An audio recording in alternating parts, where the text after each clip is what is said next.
Alright, we're back. I'm going to show you one more new opener, assuming I don't find anything tomorrow, and even if I do find something tomorrow, who knows if I'll even have time to make a video on it anyway. But I'm showing you one more new opener, and I also switched out one more opener down here before I move.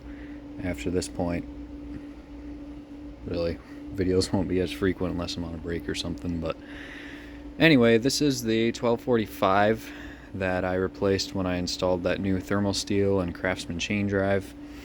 Nothing too special. Yes, I do have this other 1245 here, although this is the one that has the 10-tooth sprocket on it. So it's like a third, we could almost call this one like an ATS 331 or something, since it's a third horsepower. I don't know, just making things up. But yeah, this one you can see just has the regular 8-tooth sprocket. It looks like this gear and sprocket may have been replaced before. So I also need to clean this case off. It's pretty dusty, but I'm too lazy to do that right now. I need to get some Goo Gone on here as well to get the rest of the sticker off. Not the original light lens, didn't have a light lens on it. This was made, if you can read that, February of 1993, so just a month after that other one was made. Okay, this green button, obviously. There's your 4 settings. So, yeah. Good machine. This is the original button. This is the... So this is a 41A 4166. But this button has contacts, no ridges on the button, and it has a green light. So they had a version that was just like this, but with a red light, and then sometime probably in 1993 they changed to the one that had the push button on the board and had the ridges on the button. I have the original 81LM remote here, which I'm surprised they even had this original remote considering they're not the original homeowners, but this is the same date, February 93, as the operator. They were also using this clicker remote. This remote doesn't work all that great, but oh well. This is the older clicker remote. And then these are the original sensors to it as well, the Gen 1 sensors. Well, this one may not be original because this one does not have the plug on it, but this one does, so who knows. Anyway, we'll go ahead and run this with the 41A 4166, and here we go. You can hear this thing is insanely quiet.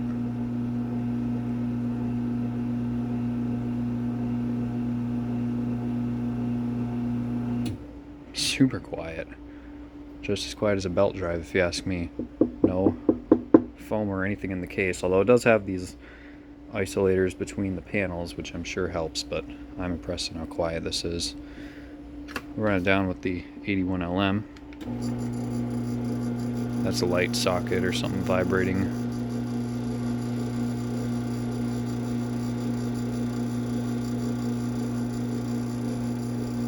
We can hear that motor itself extremely quiet. We'll run this one more time.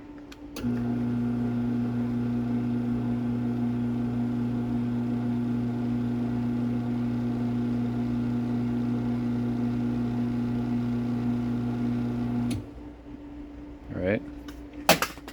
As I drop the remote, we'll give you a sensor test on this. This one does have the older flash since it's the older board. Short these wires here.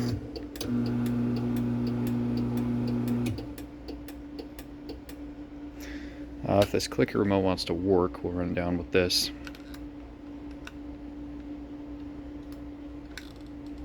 Yeah, like I said, this remote doesn't work super great.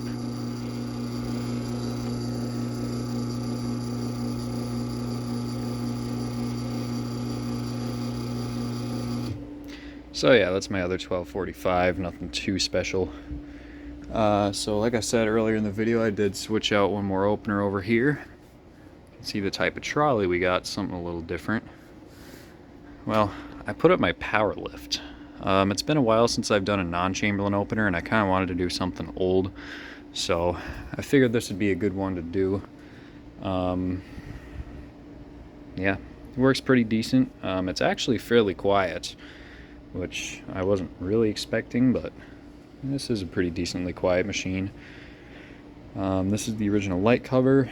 This is model WR827 from, I believe, 1983, half horsepower. So here's what we got up here. There's your force and whatnot. Chain dog limits, of course. So I just used the chain, same chain I used for Chamberlain's. I just added a few links to it so it would be long enough.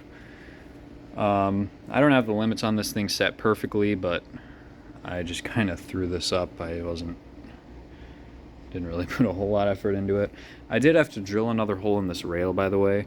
One of these days I will show you guys the easiest way to drill through a T-rail, which honestly it might not even need a video, because really all it is, you got to have the drill on slow speed and have good drill bits, I guess. But yeah, it took me like 2 minutes to make that hole. Less than like 30, it took me like 30 seconds, if even that, to get through the rail, and then another couple minutes to widen out the hole enough so it would fit over that stud. I have this multi-code receiver on here. Now, I don't know what my luck is with these goddamn receivers, but I can't seem to get these freaking things to work lately. But this and this is one of the things that you could have used. These, I believe, didn't actually come with receivers. You would have had to supply your own. And then I've just got the garage door control button over there. We'll see if this remote's going to magically work or not. If not, we'll use the wall button to run it. And just as I suspected, no such luck. I know I have a good battery in that remote. I know the dip switches are matching. I don't know what the deal is, but oh well. Alright, so I guess we'll run it from over here. So here we go.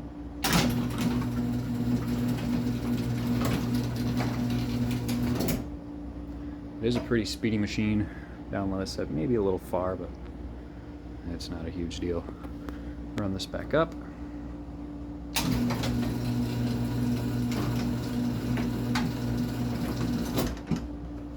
This is a pretty large power head. It's a fairly long unit. I have not tested the force on this operator.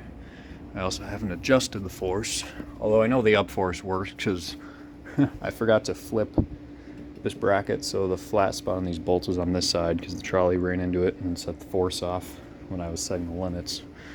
But let's see if I can get the force to work on this opener, the down force at least.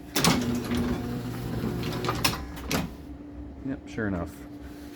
And this one, I guess it just stops the operator if it hits something. Really all it does is it hits the limit switch. So now it will run the rest of the way up, or the rest of the way down. Yeah, because the down force, actually, it hits this little guy here.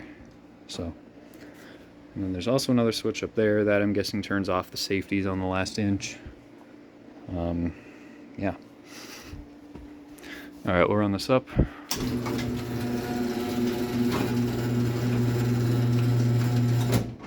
So yeah, when you stop this operator in either direction with the button, it will continue whatever direction it was going. Same deal on the way up.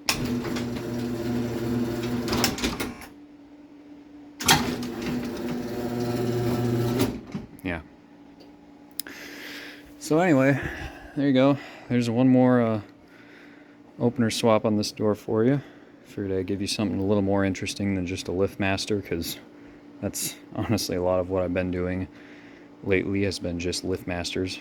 So yeah, like I said, from this point on, opener swaps will be,